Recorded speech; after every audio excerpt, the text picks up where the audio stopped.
श्री संत सद्गुरू बाळूमामा प्रसन्न. प्रिय प्रेमळ भक्तानो, नमस्कार. तुमचं आपल्या चॅनलवरती स्वागत आहे. असेच मामांचे संदेश ऐकण्यासाठी आत्ताच संदेश लाईक करा, चॅनलला सबस्क्राईब करा आणि कमेंटमध्ये श्री संत सद्गुरू बाळूमामांच्या नावानं चांग भलं लिहायला विसरू नका. देव आज तुमच्याशी बोलत आहेत.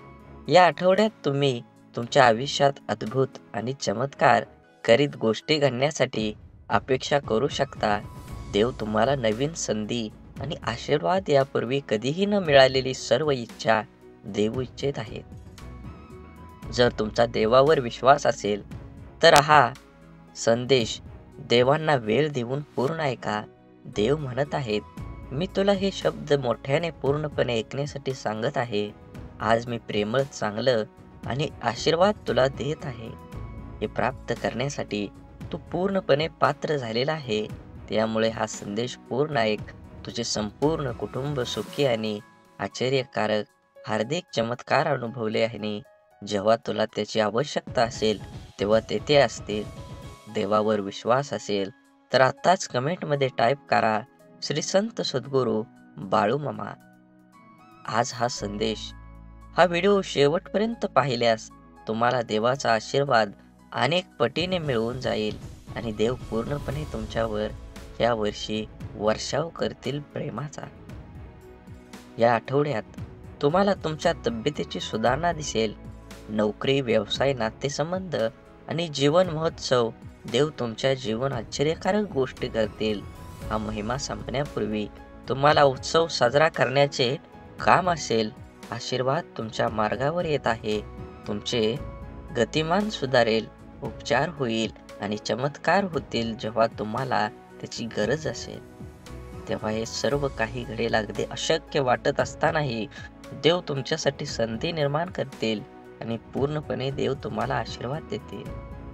आता तुम्ही हा व्हिडिओ पाहत असताना प्रेमळ तुमच्या नावानं कुटुंब समृद्ध होण्यासाठी आत्ताच कमेंट करा, देव माझा पाठी राखा. देव म्हणतात, मी पूर्णपणे तुझ्यावर माझा आशीर्वाद आहे. तुझ्यावर माझी कृपा आहे. भरपूर आनंद मिळेल आणि पैसा आणि आरोग्य तुझ्या कल्पनेतून तुझ्या बँक खात्यात येईल.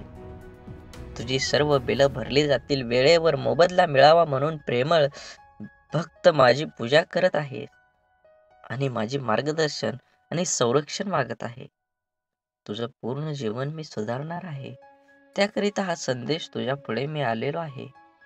तुला प्रत्येक हानीपासून हा संदेश त्याच्या पुढे वाचवण्यासाठी आज तुझ्या समोर आलो आहे. मी तुझ्या जीवनावर पूर्णपणे आनंदी आहे. मी तुला पूर्णपणे आता आनंद देणार आहे. अभावातून विपुलतेकडे तुला मी आता नेत आहे. चमत्कार, विजय आणि शांती भरलेल्या एक विस्तृत हंगामासाठी सज्ज राहा. माझ्याकडे हे तुझ्या जीवनासाठी एक विशेष योजना आहे. ती चांगली आहे, सुखदायक आणि परिपूर्ण. हे तुला भविष्यासाठी आशा देईल आणि ती तुला एक तारा देईल. तुला आता पूर्णपणे तुझ्या भविष्यासाठी आशा देऊन तू आता पूर्णपणे तुझ्या मनापेक्षा जास्त मिळेल. देवावरती विश्वास ठेवा आणि आजचा हा देवाचा संदेश वेळ काढून ऐका. देवाने तुमच्यासाठी हा संदेश तुमच्या समोर आणलेला आहे. प्रेमळ भक्तांनो, तुमच्या नावाचा आता प्रत्यक्ष गौरव होईल.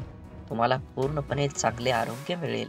विश्वास ठेव आणि समजून घे की जेव्हा जेव्हा तुला अडचण येत असते तेव्हा मी तुझ्या सोबत असतो.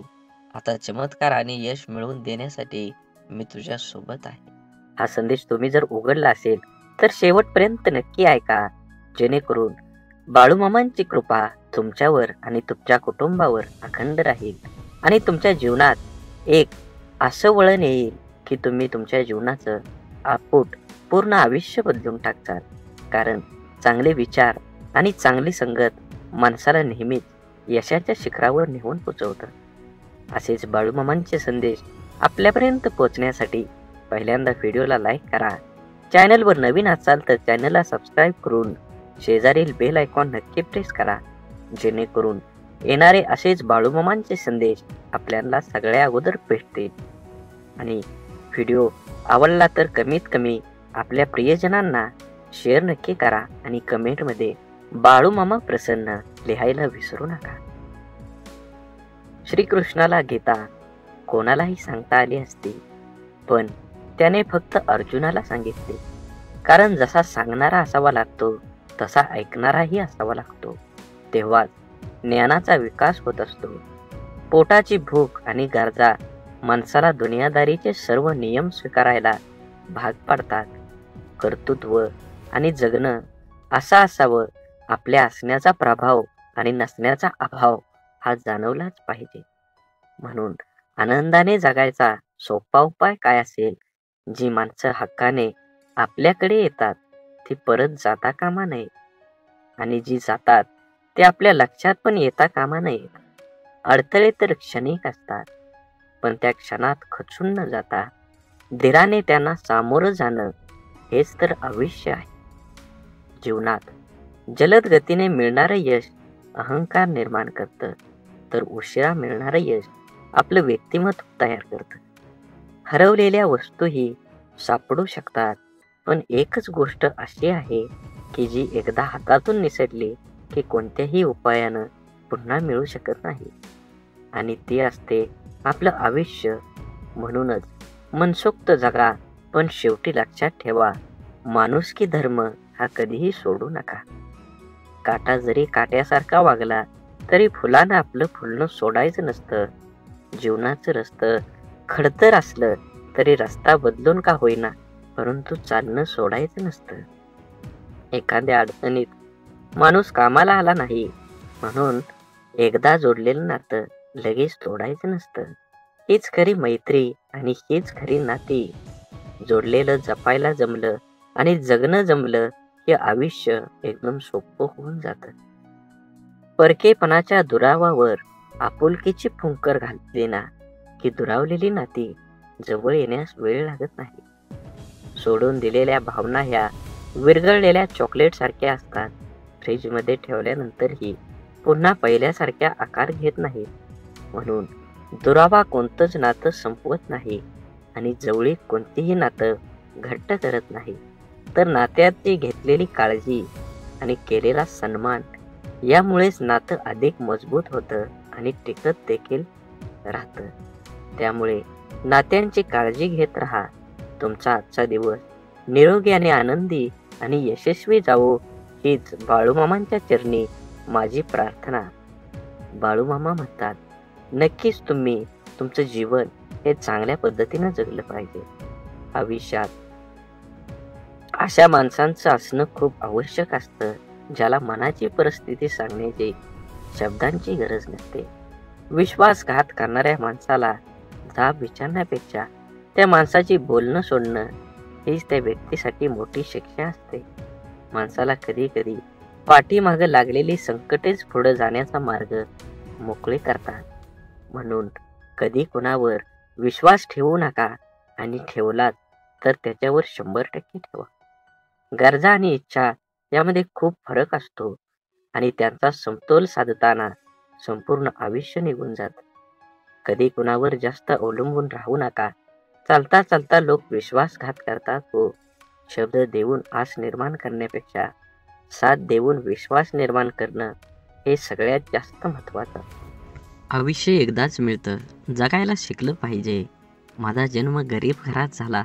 माझ्याजवळ खानदानी संपत्ती नाही, जमीन नाही. परिस्थितीमुळे मला योग्य शिक्षण मिळालं नाही. याने अशा कित्येक सबबी पुढे करणं, त्यावर चर्चा करून आता हातात आहे तो वेळ सुद्धा वाया घालवणं म्हणजे दुःखाचं, अपयशाचं, अधोगतीचं खापर दुसऱ्यांवर फोडणं. दुसऱ्याची सहानुभूती मिळवून मनाचं समाधान करून घेणं हा वेडेपणा आहे. ज्याला आयुष्यात काही करायचंच नाही तो असे बहाणे शोधत असतो. ज्याला आयुष्यात काही मिळवायचं आहे, फक्त जगायचं नाही तर आनंदानं जगायचं आहे, तो कारण न सांगता आहे त्या परिस्थितीत आजूबाजूला लपलेल्या संधी शोधतो. एक माणूस पंखा साफ करण्यासाठी स्टूलवर एक पाय ठेवतो, तेवढ्यात दुसरा पाय ठेवणार, स्टूल तुटतो. तो माणूस वैतागतो, चिडचिड करतो, पण त्याची बायको म्हणते, तुमचं नशीब खरंच खूप चांगलं आहे, स्टूलवर चढल्यावर नाही तुटला, नाहीतर स्टूल बरोबर तुमचाही पाय तुटला असता. घटना एकच आहे, पण दृष्टिकोन दोन आहेत. विचारांची दिशा बदलली की दुःख, अपयश जीवनात जिंकायला, आनंदाने जगायला शिकवतात. म्हणून जगणं निरंतरक म्हणतो तो बेमान आहे. हवं ते घेता आलं पाहिजे. आयुष्य हे खूप मोठं दुकान आहे. आयुष्यात काय मिळवायचं आणि काय सोडून द्यायचं हे ठरवता आलं की जगणं कसं सोपं होतं. आयुष्यात आपल्याला जे नको असतं, जे आपण अगदी निग्रहाने टाळत असतो, तेच पुन्हा पुन्हा आपल्या पुढं येतं असं होतं का? कारण जे आपल्याला नको असतं तिकडे आपण नको तितकं लक्ष देतो. त्या गोष्टींना आपण नको तितकं महत्त्व देतो. जे आपल्याला नको असतं त्या गोष्टींना विरोध, प्रतिकार करण्यात, त्या गोष्टींचा तिरस्कार करताना चिडचिड करत आपण आपली शक्ती वाया घालवतो आणि हवं ते मिळवण्याकडे लक्ष द्यायला आपल्याकडे वेळ आणि शक्ती उरत नाही. ज्या गोष्टी आपल्याला आवडत नाहीत, नको वाटतात, त्यांच्याकडे जास्त लक्ष देऊ नये. हे असंच का, ते तसंच का असा विचार करण्यात, तक्रारी करण्यात दंग राहू नये. अंधाराची भीती वाटत असेल तर फक्त नको तो अंधार म्हणून तो नाहीसा होत नाही. नेहमीच अंधाराला घाबरण्यापेक्षा अंधारात जाऊन काय होतं ते एकदा बघावं. भीती, भय वाटलं तर ते सहन करावं आणि एकदाच त्या भयातून मोकळं व्हावं. नसलेल्या भूतांची भीती कायम सोबत बाळगण्यापेक्षा मनावरच्या भीतीची भूत उतरवण्याचा प्रयत्न करावा. म्हणून दुःख, राग ठसठसणाऱ्या जखमेसारखे असतात. सकारात्मकतेने त्याचा पूर्ण निचरा केल्याशिवाय ते बरे होत नाहीत. आपल्या मनाविरुद्ध काही गोष्टी जेव्हा घडतात तेव्हा आपल्याला राग येतो, दुःख होतं. आपल्याला राग, आपला दुःख प्रत्येकजण आपल्या परीने पचवण्याचा, व्यक्त करण्याचा प्रयत्न करत असतो. काही जण अशा दुःखद परिस्थितीतही, मनस्थितीतही सकारात्मक विचार, कृती करतात. आपलं काय चुकलं याचं आत्मपरीक्षण करतात. निसर्गाच्या, ईश्वराच्या सानिध्यात जाऊन शांत राहतात. कोणी आपल्या दुःखाचं सुंदर कविता करतं.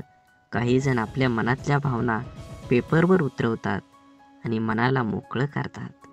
पण नकारात्मक विचार करणारे लोक सैरभैर होतात.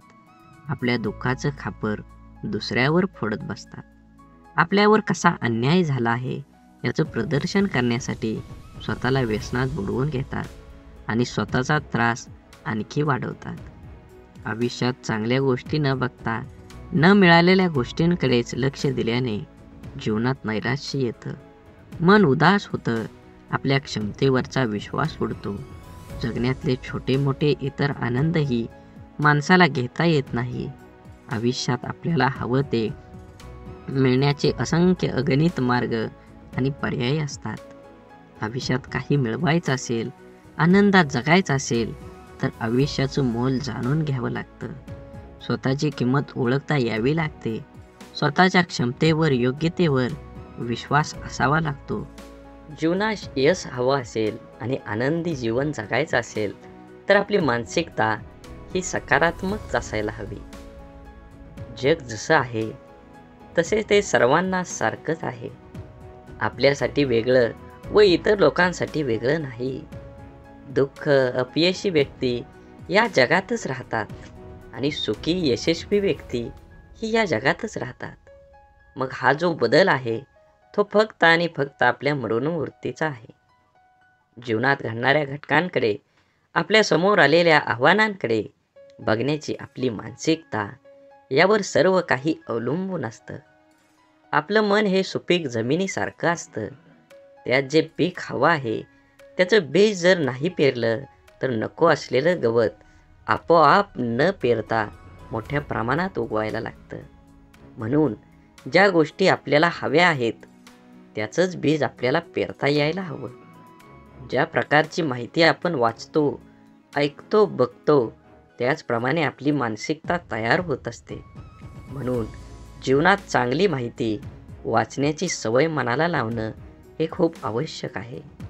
हे असं असावं ते तसं पाहिजे अशा उणिवा काढून कुरकुर करत असण्यापेक्षा आपली मानसिकता सकारात्मक करून जीवनाचा पूर्णपणे आनंद घ्यायला हवा. जीवन हे क्षणभंगूर आहे. जीवन एकदाच मिळणार आहे. म्हणून जीवनाचा परिपूर्ण आनंद घ्या. परिस्थिती हाताळण्याचं कौशल्य असले की माणूस जीवनात हार मानत नाही. आपण ज्या परिस्थितीत आहोत, ज्या परिस्थितीत का आहोत याची अनेक कारणे आपण देऊ शकतो.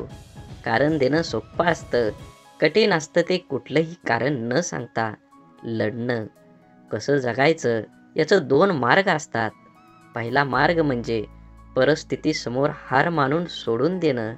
दुसरा मार्ग म्हणजे काहीही कारण न सांगता लढत राहणं. एकदा 2 बेडूक रस्त्यानं उडत चालत होते. एकदम चक्रीवादळ आलं आणि त्या बेडकांना उचलून एका पातेल्यात टाकलं. त्या पातेल्यात दूध होतं आणि ते पातेलं होतं चुलीवर. दूध गरम असल्या कारणाने पहिला बेडूक म्हणतो, आता आपण बाहेर जाणं शक्य नाही, आता आपण मरलो. म्हणून त्यानं उड्या मारणं सोडून दिलं. पण दुसरा बेडूक अतिशय आशावादी होता. त्यानं त्या दुधामध्ये त्या भांड्यात उड्या मारायला लागला. भरपूर वेळा उड्या मारल्या तरीही तो आशावादी असल्यामुळं बराच वेळ उड्या मारत राहिला. गुदमरून मारण्यापेक्षा स्वतःला सिद्ध करायला तो उड्याच मारत राहिला. त्या उड्या मारण्यानं एका माणसाचं त्या बगुल्याकडे लक्ष गेलं आणि त्या बेडकाला काढून त्यानं बाजूला केलं. या गोष्टीवरून अनेकदा आपल्या नियती अशाच परिस्थितीमध्ये आणून सोडून देते. त्या परिस्थितीत आपण रडत बसून जगायचं की प्रयत्न करून लढत परिस्थितीवर मात करून जिंकायचं. आनंदी जीवन, यशस्वी जीवन जगायचं हे आपलं आपणच ठरवायचं असतं.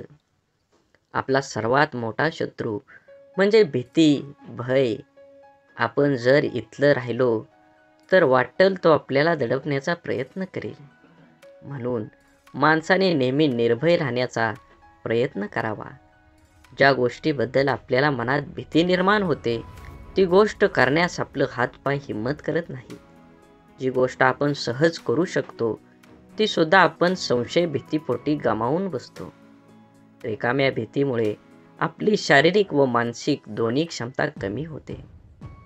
त्यामुळे आपण स्वतःवर दुःखी, कर्तव्यशून्य होतोच, पण त्याचबरोबर आपल्या सहवासातील व्यक्तींनाही नाउमेद करतो.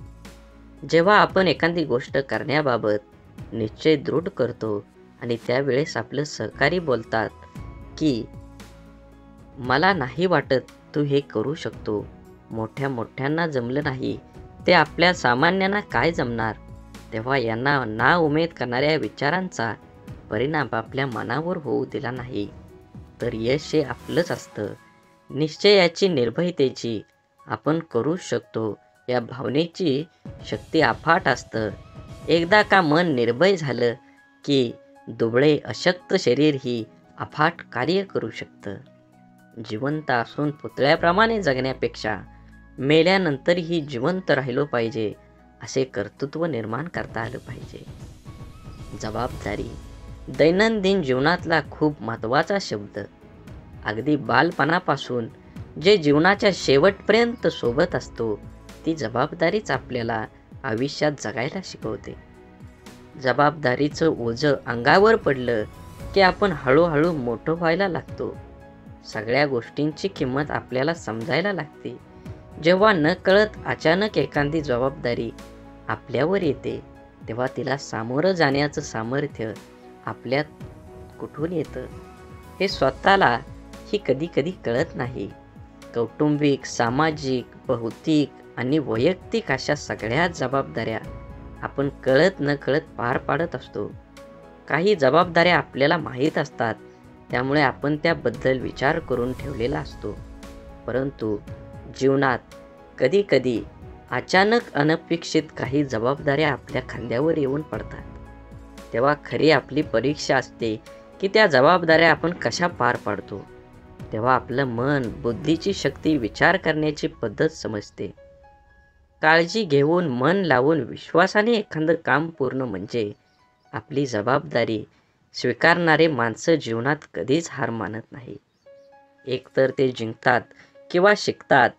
जबाबदारी स्वीकारली पाहिजे. ज्या दिवशी आपल्यावर असणारी जबाबदारी ही ओझं वाटायला लागते, तेव्हा ती पूर्ण करताना आनंद उत्साह निघून जातो आणि आपण ती व्यवस्थित पार पाडू शकत नाही. जबाबदारीची जाणीव ही ठेवायची आणि जगायचं स्वतःसाठी, स्वतःच्या मनासाठी आणि स्वतःच्या माणसासाठी. म्हणून जीवन हे खूप सुंदर आहे, त्याचा आनंद घेतला पाहिजे. आपली कठीण परिस्थिती, आपल्यावर आलेली खराब वेळ आपल्या आयुष्यामध्ये खूप मोठं यश मिळवून देऊ शकतं. फक्त त्या परिस्थितीत स्वतःला कमजोर होऊ न देता सकारात्मक दृष्टिकोनानं सामोरं जाणं अत्यंत महत्त्वाचं आहे. बोला बोला बाळूमामांच्या नावानं चांग भलं. झाडे लावा, झाडे जगवा, माती वाचवा, पाणी वाचवा. सेव्ह अर्थ आणि मनात मामांबद्दल आणि देवाबद्दल भाव असेल तर नक्कीच चॅनलला सबस्क्राईब करून व्हिडिओला लाईक करा. व्हिडिओ जास्तीत जास्त प्रियजनांना शेअर करा आणि कमेंटमध्ये बाळूमामा प्रसन्न लिहायला विसरू नका. धन्यवाद.